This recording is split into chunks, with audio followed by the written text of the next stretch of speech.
नरसिंह सरस्वती स्वामी महाराज नरसोबाच्या वाडीत वास्तव्यास असताना जवळच असलेल्या अमरापूर गावात ते दररोज भिक्षेसाठी जात असत.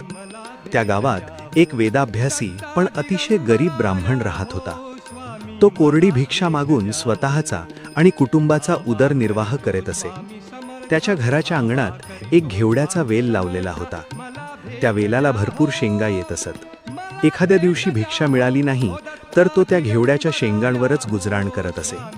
अशी अत्यंत विपन्नावस्था असूनही तो ब्राह्मण घरी आलेल्या अतिथींचा नेहमीच मनापासून आणि व्यवस्थित पाहुणचार करत असे.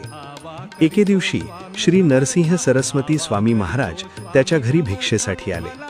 त्या ब्राह्मणाने गुरूंचे अत्यंत प्रेमाने स्वागत केले, त्यांची पूजा केली आणि भिक्षेत भात व घेवड्याच्या शेंगांची भाजी गुरूंना खाऊ घातली. त्या साध्या पण प्रेमळ अतिथी सेवेने श्री गुरु अतिशय प्रसन्न झाले.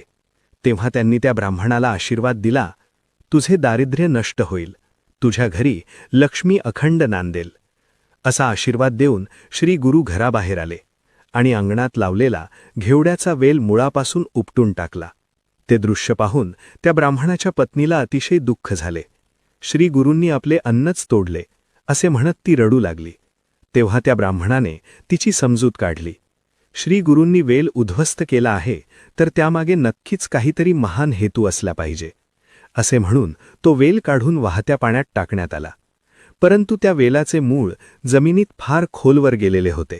तेही काढून टाकावे म्हणून ब्राह्मणाने जमीन खोदायला सुरुवात केली. आणि तेव्हा एक अद्भुत घटना घडली. जमिनीत त्याला पुरलेला द्रव्य घट सापडला. ते पाहून त्या ब्राह्मणाला आणि त्याच्या पत्नीला अत्यंत आनंद झाला. त्या दोघांनी संगमावर जाऊन श्री नरसिंह सरस्वती स्वामी महाराजांचे दर्शन घेतले आणि ही संपूर्ण हकीकत सांगून गुरूंचा जय जयकार केला. अशा प्रकारे श्री गुरूंच्या कृपेने त्या ब्राह्मणाचे दैन्य सरले आणि तो कुटुंबासह सुखाने राहू लागला.